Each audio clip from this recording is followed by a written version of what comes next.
Hey guys, how's it going? My name is Adam. Today I'm gonna show you how to recover deleted messages on WhatsApp without backup. Now what I'm gonna do, I'm gonna just go ahead to my App Store, Google Play, and what I'm gonna do, I'm gonna double check if my WhatsApp needs to be updated, or basically you don't need to actually do it. You can just go ahead and follow along the steps because it's gonna be updated after we've done those steps. Now, if I wanted to recover messages on my WhatsApp, but without needing to, add the backup or whatever, what I'm gonna do, I'm gonna just go back to my screen.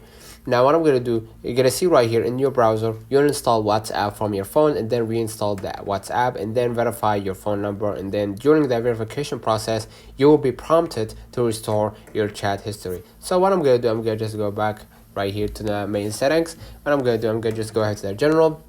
In the general, I'm gonna just go ahead to the iPhone storage. In the iPhone storage, what's gonna happen, I'm gonna find the WhatsApp, and basically what I'm gonna do there, I'm gonna just go ahead to the WhatsApp and I'm gonna upload the app and reinstall it once again and confirm it by my phone number, of course, right? And then you're gonna be able to recover that deleted message. Let me know in the comments if this video helped you. Don't forget to like and subscribe. Thank you for watching.